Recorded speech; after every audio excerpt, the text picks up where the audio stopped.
Lambaian awan berkata selamat datang. Turun dari angkasa menuju permukaan. Mendarat di dataran kota kembang. Selamat datang di Bandung.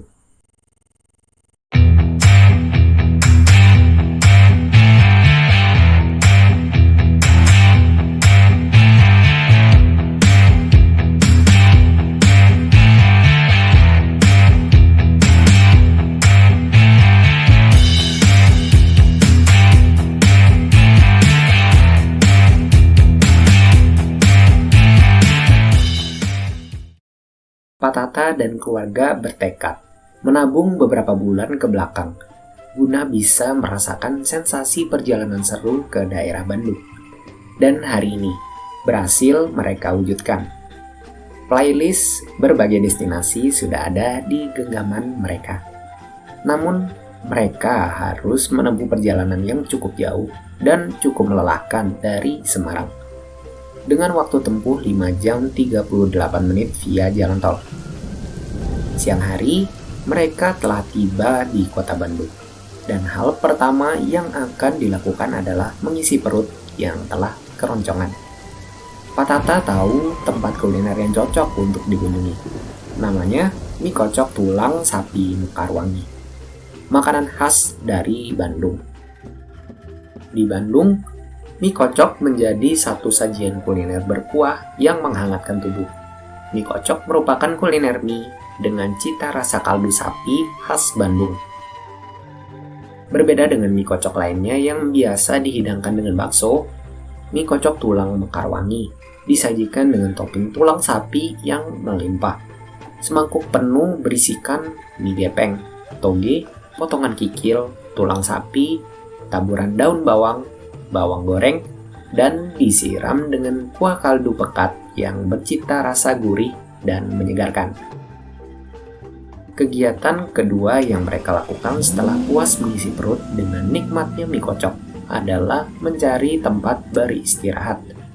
Waktu tempuhnya dekat dengan tempat mereka makan, yaitu 15 menit saja. Nama hotel tersebut adalah Bobo Box. Bobo Box adalah sebuah hotel yang mengusung gaya pot atau kapsul pada kamarnya. Bobo Box memberikan pengalaman lebih kepada para user dengan memanjakan mereka dengan teknologi maju dan juga kenyamanan berkelas.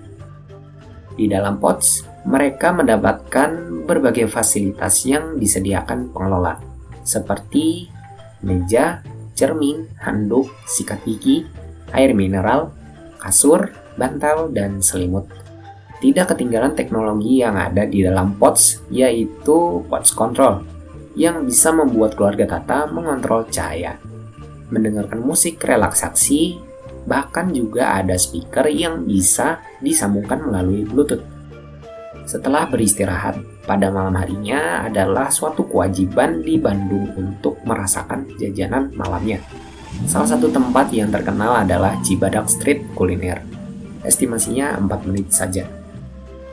Di sini keluarga Tata bisa menikmati berbagai kudapan malam dan makanan berat memanjakan lidah, ditemani lampion warna-warni yang semakin menyemarakan suasana malam di kota Bandung. Salah satu makanan terkenal adalah soto Bandung Pak Simon. Soto Bandung di kedai ini memiliki cita rasa otentik yang dijamin bisa bikin ketagihan. Tak heran jika setiap malamnya kedai ini selalu dipenuhi pelanggan. Semangkuk soto ini berisikan potongan daging, babat, lobak, seledri, dan kacang tanah, dengan siraman kuah bening yang gurihnya pas. Ada juga ronde jahe Al-Kaitiri, merupakan salah satu kedai ronde paling terkenal di Bandung. Yang unik, ronde ini mempunyai beragam warna, membuatnya semakin menggugah selera saja. Selain itu, kuahnya juga nikmat dengan perpaduan jahe dan gula Jawa yang manis serta pedasnya yang pas. Lalu ada juga bola ubi gardu jati. Jajanan khas Bandung ini memang sangat enak, dengan rasa ubi original dan manisnya terasa pas. Selain itu, teksturnya pun menarik, garing di luar namun tetap kenyal di bagian dalam. Puas sekali rasanya berwisata kuliner di tempat ini. Semuanya adalah jajanan dan makanan asli dari Bandung. Setelahnya keluarga Tata balik ke penginapan untuk kembali beristirahat. matahari terbit, membangunkan semangat baru. Bersiaplah mereka untuk menjelajahi destinasi keren di Bandung. Menurut checklist mereka, wisata yang patut untuk dikunjungi adalah Stone Garden dan Goa Pawon di arah barat dari pusat kota. Estimasinya 1 jam 4 menit. Stone Garden merupakan sebuah kawasan gunung kapur dengan bentuknya yang eksotis dan artistik. Menurut beberapa literatur, gunung kapur tersebut dulunya merupakan sebuah lautan dangkal yang karena proses alam berubah menjadi bebatuan. Bahkan, koral yang hidup di lautan ini pun mati dan sisa fosilnya masih bisa ditemukan. Keluarga Tata disuguhi pemandangan alam khas berupa perpaduan batu gamping putih estetik, hamparan tumbuhan hijau, birunya langit, dan putihnya awan, serta cahaya matahari yang bersinar terang. Masih satu kawasan dengan Stone Garden, ada juga destinasi Goa Pawon, merupakan salah satu situs purbakala yang memiliki keunikan tersendiri. Terletak cukup jauh dari pantai atau laut, namun memiliki hamparan bongkahan batu gamping serta kars yang biasanya terbentuk di bawah permukaan laut. Di dalam goa dapat ditemukan kerangka manusia purba yang konon merupakan nenek moyang orang Sunda.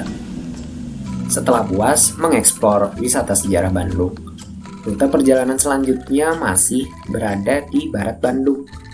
Mereka ingin mengisi perut di Balai Apung Sangkuriang. Estimasinya 1 jam 27 menit. Balai Apung Sangkuriang adalah wisata kuliner Bandung di mana wisatawan bisa makan di atas air. Akses menuju lokasi dapat ditempuh menggunakan perahu air. Menu spesial Balai Apung Sangkuriang adalah kudapan khas Sunda, seperti nasi liwet dan nasi timbel, ditemani lauk ayam goreng dan aneka ikan bakar. Menyantap makanan khas Sunda di tengah waduk saguling dengan suasana alam yang sejuk dan indah adalah momen menyenangkan yang sulit dicari dan hanya bisa ditemukan di tempat ini. Setelah kenyang dan menikmati kunjungannya ke Balai Apung Sangkuriang, perjalanan selanjutnya menuju arah selatan. Tema wisata berikutnya adalah wisata air di Curug Malela. Estimasinya 2 jam 52 menit. Curug ini terkenal karena menjadi salah satu air terjun terbesar di Jawa Barat. Bentuknya yang lebih mirip air terjun Niagara di perbatasan Amerika-Kanada. Bahkan membuat curug ini populer dengan sebutan The Little Niagara. Air terjun ini meluncur deras dari ketinggian 60 meter. Menariknya, tidak hanya satu kucuran curug yang mengalir, melainkan 5 sekaligus. Kelima, kucuran air terjun meluncur secara paralel dengan lebar permukaan 70 meter. Kucuran airnya mengalir jatuh pada batuan bertingkat 7, mencetak panorama yang mengesankan. Menghabiskan waktu di sore hari di tempat ini sangatlah menyegarkan. Perjalanan selanjutnya, keluarga Tata menuju bumi perkemahan di Ranca Upas. Estimasinya 2 jam 47 menit. Menempati luas areal sekitar 215 hektar. Ranca Upas dikelilingi oleh kawasan hutan lindung. Ranca Upas sendiri selama ini lebih dikenal sebagai salah satu bumi perkemahan di Bandung. Di sini banyak sekali diadakan kegiatan camping berskala besar, mulai dari lokal, regional, nasional, bahkan internasional. Ranca Upas dikelilingi oleh kawasan hutan lindung. Tumbuh subur di sana serta usianya yang sudah puluhan tahun. Ada juga satwa bertanduk yang cukup jinak dan sangat bersahabat dengan manusia, yaitu rusa. Keluarga Tata bisa berinteraksi langsung dengan rusa dengan memberi makan kepadanya seikat wortel yang sudah dibeli. Di sini juga terdapat kolam renang air panas alami yang sumber mata air panasnya berkhasiat bagi kesehatan, di mana airnya berasal dari Gunung Patuha. Setelah melewati malam hari yang menakjubkan di perkemahan Ranca Upas, di hari kedua mereka kembali bersemangat untuk mengunjungi destinasi berikutnya. Destinasi Kawah Putih yang terletak tidak jauh dari bumi perkemahan. Estimasinya 1 jam 24 menit. Kawah Putih merupakan danau hasil letusan Gunung Patuha pada abad ke-10 dan ke-12. Kontur tanahnya berwarna putih yang terjadi secara alamiah dari endapan abu Gunung Api. Air danaunya berwarna putih, jernih, kehijauan. Warna kawahnya dapat berubah sesuai kadar belerang, suhu, dan cuaca di sekitar area. Perjalanan selanjutnya masih bertemakan wisata alam. Mereka bergegas menuju timur ke satu destinasi terkenal di kota Bandung, yaitu Kebun Teh Wayang Windu. Memakan waktu 2 jam 44 menit. Wayang Windu Pangelegan memang merupakan tempat yang tepat untuk mereka yang ingin menyegarkan pikiran dengan pemandangan kebun teh.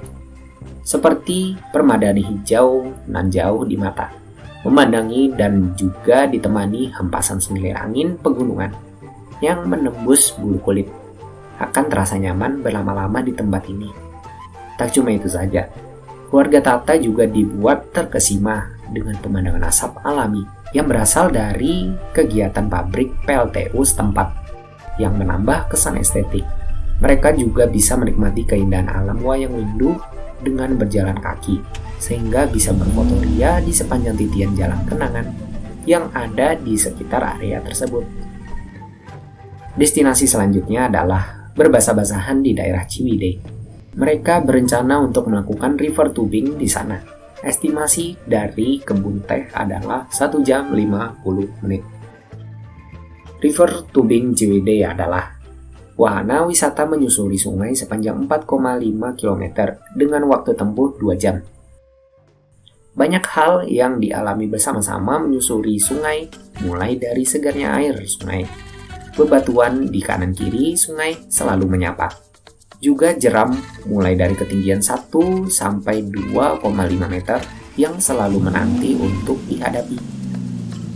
Setelahnya, mereka lanjut berburu destinasi wisata keren lainnya di Bandung. Salah satunya adalah spot foto 3 dimensi di Amazing Art World. Memakan waktu 55 menit dari river tubing Ciwidey. Amazing Art World Bandung berdiri di atas lahan dengan luas sekitar 15.500 meter persegi, menjadikannya sebagai salah satu museum lukisan 3D terbesar, bukan hanya di tingkat nasional, tetapi juga di dunia. Hasil karya lukisan pun ternyata mampu menjadi sebuah destinasi wisata yang sangat menyenangkan. Apalagi lukisan 3D.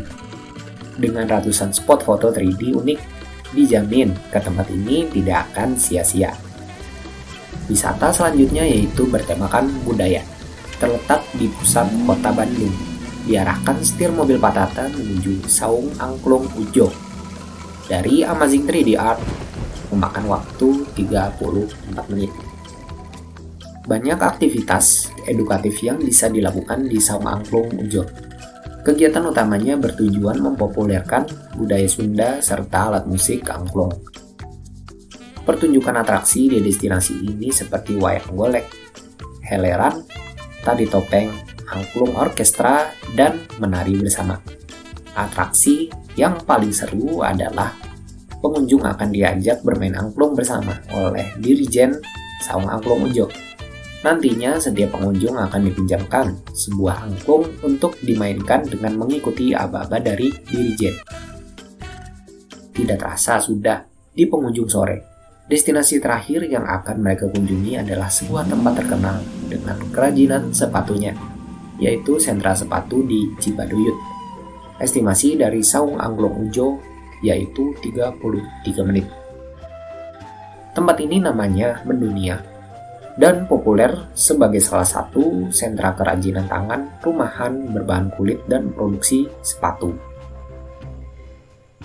Meskipun pembuatan sepatu Cibaduyut dan tasnya dibuat secara home industry, namun kualitas barang yang dihasilkan para pengrajin sepatu Cibaduyut patut diakui.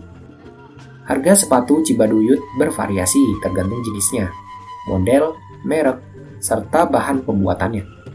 Bahannya pun beragam, berasal dari kulit sapi, domba, kulit ular, kulit buaya, hingga sintetis. Tergiur dengan kerennya desain dan kualitasnya.